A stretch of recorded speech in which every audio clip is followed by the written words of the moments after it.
Сәлем достар, бүгін сіздермен бірге өзіміздің еліміздің таулы аймақтарында, қалың орман арасында, өзен көл жағаларында табиғи өсетін көп жылдық бұта тектес өсімдік қарақат жайында және осы қарақаттың адам ағзасына қаншалықты пайда екенін айтатын боламыз. Қарақат қара және қызыл боп екіге бөлінеді екен. Екеуінің де тағам жемістік қасиетімен қоса дәрілік ерекшелігі де бар. Ол зәр жолдарында тас байлануға, қуық қабынуға дәрі болады. Қарақаттың жаңа сығылған шырыны ұмытшақтықты бастыратын, қан қысымын реттейтін, жүрек қантамырларының, жүрек құлақшасы мен жүйкесіне әсер ететін дәрі ретінде тиімді пайдаланады. Оның биіктігі 1,5 метрге дейін жетеді.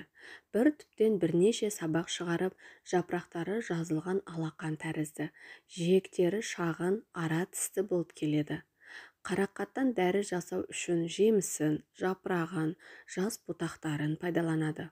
Оның құрамында С, П дәрумені, қант, фосфор қышқылы, илік заттар, каротин, эфир майлары, калий, фосфор тұздары және темір кездеседі. Халық медицинасында қарақатты ежелден тер шығаратын, зәрді айдап ісікті қайтаратын, іштің өтуін тоқтататын дәрі ретінде қолданып, атап айтарлықтай нәтижелерге қол жеткізген. Жапырақтарымен ревматизмді, шор буынды, лимфа бездерінің туберкулезін де емдеген.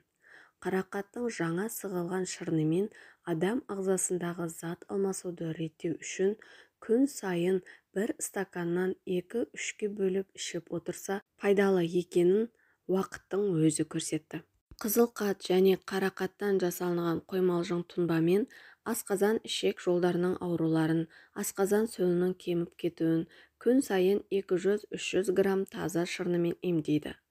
Суықтан тұмау тиіп, тыныс жолдарының жұмыс қабілеті төмендеп кеткен жағдайда 2 ас қасық қарақат жемісін 300 грамм қайнап тұрған суға салып, тағы да 10 минут ақырын қайнатады. Жарты сағат бұқтырады. Осы дайын болған тұнбаны астан 15-20 минут бұрын әр жолы 2 ас қасықтан ішеді. Күніне 3 рет. Емделу барысы 15 күн. Жапырақтары мен жас бұтақтары өт жолының тасын түсіретін шөптерге қосылады. Бұл жемістердің ешқандай уыты болмағандықтан қалағанынша жеп, қалағаныңызша істетуге болады. Бүйрек ауырып, зәр жүрмей қалған кезде бір ас қасық қарақат жапырағын 300 грамм қайнап тұрған суға салып, 30 минут бұқтырады. Осыдан ас алдында жарты стаканнан ішеді. Құлақтан ірің аққан кезде 2 ас қасық кептірілген жапырақты 500 грамм қайнап тұрған суға салып, 30 минут бұқтырады. Осыны жарты стаканнан 4 мезгіл қабылдайды.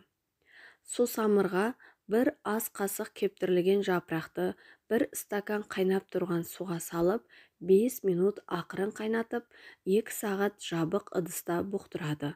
Осыны әр жолы 2 ас қасықтан астан соң күніне 3 рет ішеді. Бүгінгі ақпаратым сіздерге ұнаған болса, қолдау көрсетіп кетсеңіздер, маған тіркеліп, лайк басып, комментария қалдыруды ұмытпаңыздар. Сіздердің әрбір қолдауларыңыз мені шабыттандырады. Сау болыңыздар, ауырмаңыздар достар.